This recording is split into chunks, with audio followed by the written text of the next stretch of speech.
ఇటు సదరు SI Ravi Varma case నమోదు చేసిన తర్వాత ఏ క్షణమైనా ఇటు జోగి రమేష్ని అరెస్ట్ చేసే అవకాశం ఉందా? ఇటు అంబటి రాంబాబు తర్వాత నెక్స్ట్ జోగి రమేషేనా?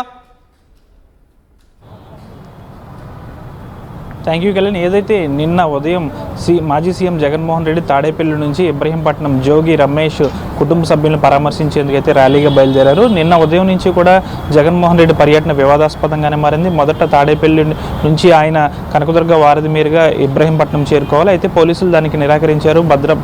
పబ్లిక్ భద్రత దృష్ట్యా ఆ రహదారిని గుండా రాకూడదని జగన్కి హెచ్చరించారు. అయితే జగన్మోహన్ రెడ్డి ఆ రహదారిగా గుండా కాకుండా ఇటు గొల్లపూడి వెస్ట్ బైపాస్ నుంచి ఇబ్రహీంపట్నం చేరుకున్నారు. అయితే మొదటి నుంచి కూడా వివాదాస్పదంగా మారిన ఈ జగన్మోహన్ రెడ్డి పర్యటనకు సంబంధించి జగన్మోహన్ రెడ్డి ఇబ్రహీంపట్నం చేరుకునేటప్పటికీ నిన్న సాయంత్రం 4 గంటల సమయం అయింది. అయితే ఇబ్రహీంపట్నం చేరుకున్న తర్వాత పెద్ద ఎత్తున అక్కడ ఇబ్రహీంపట్నంలో ట్రాఫిక్ జామ్తో పాటు పబ్లిక్ సర్వెంట్స్కు విధులకు ఆటంకం కలగడంతో పాటుగా న్యూసెన్స్ అనేది క్రియేట్ అయిందంటూ కూడా ఎక్కడ ఏదైతే ఎస్ఐ రవివర్మ ఉన్నారో తను పోలీస్ స్టేషన్లో ఫిర్యాదు చేశారు. అంతేకాకుండా పోలీసులకు సంబంధించి ముందుగానే మేము నోటీసులు అందజేసాము, ఎక్కువ సంఖ్యలో కార్యకర్తలు నాయకులు ఉండకూడదని చెప్పినప్పటికీ కూడా పెద్ద ఎత్తున ఇబ్రహీంపట్నం వచ్చేటప్పటికీ వైసీపీ నాయకులు కార్యకర్తలు పెద్ద ఎత్తున జన సమీకరణ జరిగింది.